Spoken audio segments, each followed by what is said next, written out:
Yo, what is up guys? It's the PureExperiencee here, bringing you another best class setup video on Call of Duty Ghosts. This video is going to be featuring the SA-805 assault rifle, and the thing is with this assault rifle, it's not the worst assault rifle and it's not the best assault rifle. I'd class it myself in the middle, but first of all, before we get on with the video, I just want to say, as normal, the gameplay in the background will be the class setup, so you can get a feel of how good this class setup actually is, as well as if you want me to do any other guns, what I already haven't done, just drop it below in the comments and I will get back to you on that. But anyway, let's get on with the main part of the video. So basically, I'm using the SA-805 in this video, and the SA-805 is not the best, like I just said, and it's not the worst. I'd class it in the middle, but the thing is with this assault rifle, it has one of the most highest fire rates, so that means it's going to be more one of those weapons like an SMG. You want to be using it up in your enemy's face and, you know, aggressive style of play. With that said, the attachments I'm using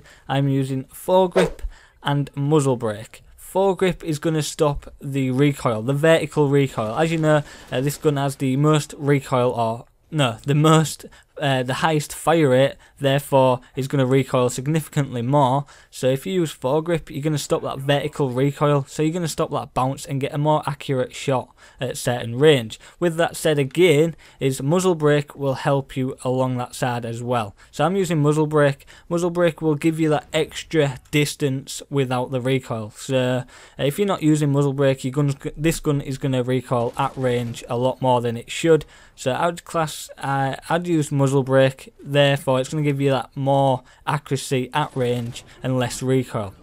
So them perks together work pretty well. It's a win-win situation. So for my secondary, lethal and tactical, as normal I don't use any secondary. In this case I'm using a tactical. I'm using a frag grenade. Recently I've been using frag grenades just when I spawn. I chuck them randomly, and it sometimes gets a kill and it sometimes doesn't, but if I'm not doing that, I can use it as a tactical play, chuck it into a building and follow it through. And you know, there's a lot of campers in this game, that'll soon get them out of their camping spots. But I am using no tactical, as you see, because I'm using a few good perks this time. But going down to the perk section, so I'm using ready up, sleight of hand, stalker, dead silence and focus. They are my perk selection for this weapon, and they're not a bad selection at all. They all complement each other pretty well. That's what I try to go for. So let's break them down. So I'm going for the ready up, which is the your weapon is ready faster after sprinting. That way you don't get shot off the sprint. With this being aggressive class setup and generally an aggressive weapon, that's going to benefit you loads. As this weapon has one of the less, it has the slowest reload time. You're going to want to use sleight of hand, so obviously reload faster. It helps a lot just because it only has 30 bullets in a mag, and after one kill you're going to be left with like 15, depends if you get a headshot or not. So you're going to want to reload pretty quick, especially if you're jumping from one gunfight to another or getting a 3-piece or something like that. So reloading faster will help. Sleight of hand, big win. Moving down, so I'm using Stalker as normal. This is an assault rifle, so you're going to be a lot slower on your feet.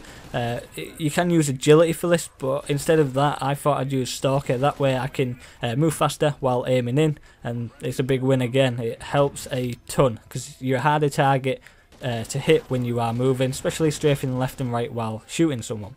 But going down, so I'm using dead silence. Dead silence, I use it a lot. It helps me get from one side of the map to the other without being heard. I was going to say seen, but obviously that doesn't work. But without being seen, it helps a lot. So especially if you're against someone what's got like a Turtle Beach or an Astra or something like that, it will help a lot. That way you can just skip to one map, go on the flank, and you know, just kill them from the flank, and it helps a ton.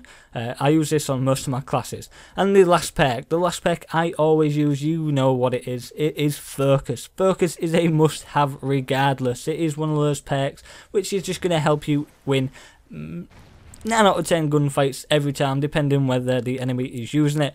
Some people do not use it. I do not know why. You should be using it. It helps an absolute ton. As I said, focus does help you when you're getting shot. It stops you flinching as much. It reduces that, as well as it reduces the sway of your weapon when you're aiming down the sight. So that is the big win. It helps a absolute ton, and altogether this class is pretty beast. Going down to the strike package.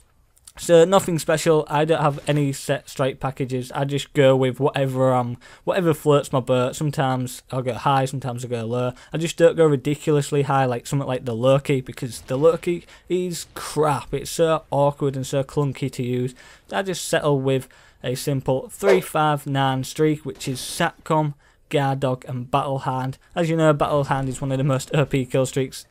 You call that in, you're guaranteed a kill, and it's only a 9 kill streak, so it's pretty easy to get. But anyway guys, if you've enjoyed this video or if you enjoyed this class setup, please drop a like and a comment. Thanks for watching, and I'll see you guys next video.